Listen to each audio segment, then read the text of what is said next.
Good morning, students. I am Sujit Dwivedi. Welcome you in SDEL Point. It is your educational channel and provide you all syllabus from 9 to 10 CBSE board and UP board. Today we teach you next poem of class 11. It is a very important poem and very interesting poem.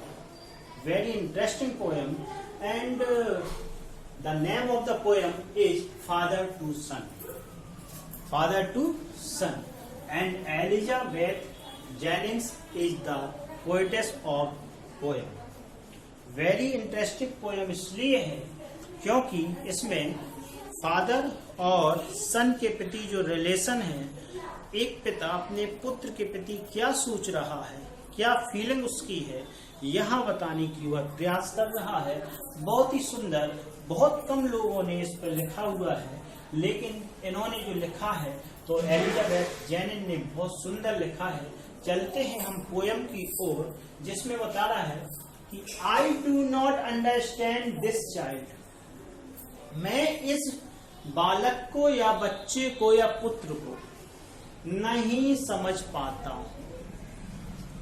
Though we have lived together now in the same house for years, यद्यपि हम लोग कई वर्षों से एक साथ एक ही घर में रह रहे हैं, फिर भी मैं इस पुत्र को या बालक को या बच्चे को समझ नहीं पाता हूँ। I know nothing of him, मैं उसके बारे में कुछ नहीं जानता हूँ, मैं उसके बारे में, उसके स्वभाव के बारे में कुछ नहीं जानता हूँ। So try to build up a relation from how he was when small, इसलिए मैं उसके साथ वैसा ही, उसी हिसाब का रिलेशन या संबंध बनाने का प्रयास करता हूँ।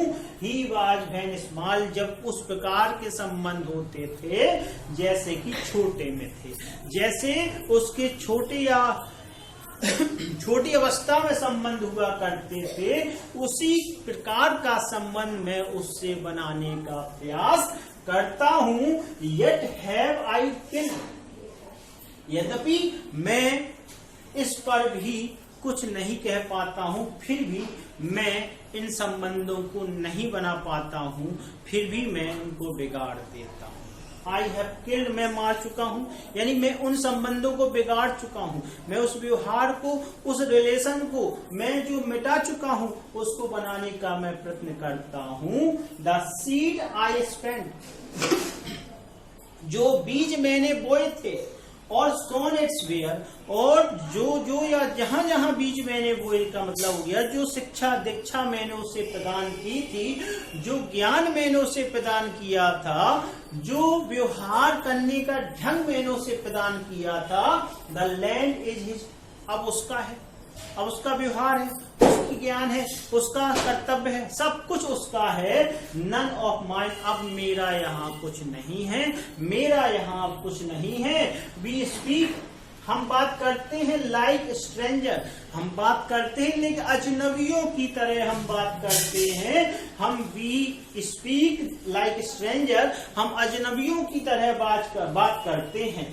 Theirs no sign of understanding in the air, और हमारे बीच समझ का, हमारे बीच जो अंडरस्टैंडिंग है यानी समझ का, वातावरण का कोई भी चिन्ह नहीं है, प्रतीत नहीं है, यानी कि हम एक दूसरे को बिल्कुल नहीं समझ पाते हैं। हमारे आसपास जो माहौल बना है, हमारे दिमाग में जो माहौल बना है, वह एक दूसरे को समझने के लिए काफी नहीं है। हम एक दूसरे को समझ नहीं पाते हैं, हम तो ऐसे बर्ताव करते हैं जैसे हम लोग अजनबी हों। This child is build to my design, इस बच्चे को मैंने अपने रूपरेखा के अनुसार, अपने दृष्टिकोण के अनुसार ही डेवलप किया था, विकसित किया था, बनाया था और बनाने का प्रयत्न किया था। Yet what he loves I cannot share, लेकिन अब जो वह चाहता है मैं उसको पसंद नहीं करता हूँ। उसकी जो रुचियां हैं अब मुझे भाती नहीं है, वह मुझे अच्छी नहीं लगती है। दो पैराग्राफ आपके हो गए हैं। तीसरा स्टैंजा देखेंगे। Silence surrounds us, I would have, अब खामोशी हमारे आसपास रहती है, हमारे आसपास दरमियान खामोशी ही खामोशी रहती है। I would have him prodigal returning, मैं चाहता हूं कि वह अपव्ययी पुत्र के समान returning to his father house, अपने पिता के घर वापस आ जाए, लौट आए। द होम ही न्यू, इस घर में लौट आए जिसे वह जानता है। Rather than see him make and move, ना कि उस प्रकार के घर में या वहां लौट आए जहां वह रहना चाहता है या जिसे वह पहचानता है, मानता है। उस घर की अपेक्षा वह अपव्ययी पुत्र के समान अपने घर यानी पिता के घर में लौट आए। एक पिता चाहता है यानी वह चाहता है कि उसका पुत्र एक अपव्ययी पुत्र के समान लौट आए। हिज वर्ल्ड यानी कि वो कह रहा है कि जिस संसार में वह रहना चाहता है, जिस संसार से वह परिचित है, उस संसार में नहीं बल्कि अपने पिता के घर लौट आए, अपने पिता के घर लौट आए एक अपव्ययी पुत्र के समान, prodigal अपव्ययी। I would forgive him too, मैं उसे क्षमा कर दूंगा, saving from sorrow a new love, और उसे अपनी व्यथा में अपने दुख को भुला करके मैं उसे क्या कर दूंगा, क्षमा कर दूंगा, और अपनी व्यथा जो थी, अपना जो दुख था, उसको भूल करके उसके लिए एक नए स्नेह का माहौल उत्पन्न करूंगा, उसके लिए एक नया प्यार, नया स्नेह उत्पन्न करूंगा। चौथा पैराग्राफ देखते हैं। Father and son we both must live, हम दोनों पिता पुत्र साथ साथ रहते हैं। ऑन द सेम ग्लोब, कहते हैं कि हम दोनों को इस पृथ्वी पर, इस धरा पर साथ साथ रहना है। पिता और पुत्र को इस धरा पर, एंड द सेम लैंड, और इसी जमीन पर साथ साथ रहना है। ही स्पीक, वह कहता है कि I can not understand my self, कि मैं अपने आप को समझ नहीं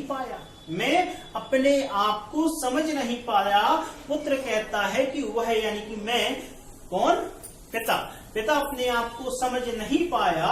Why anger grow from grief, मेरे दुख से, जो मुझे दुख होता है, पिता कह रहा है कि मेरा जो दुख होता है उससे क्रोध कैसे उत्पन्न हो जाता है, क्यों क्रोध बन जाता है, जो मेरे अंदर दुख होता है वह क्रोध में कैसे तब्दील हो जाता है, मुझे यह आभास नहीं हो पाता।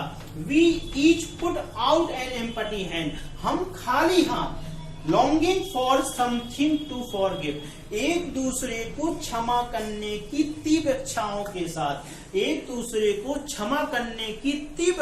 के साथ, हम दोनों लोग खाली हाथों से आगे बढ़ते जाते हैं, चलते चले जाते हैं, लेकिन अंडरस्टैंडिंग नहीं बना पाते हैं। एक बहुत ही अच्छी पोयम फादर टू सन यानी पिता की पुत्र को एड्रेस करते हुए कविता लिखी हुई है।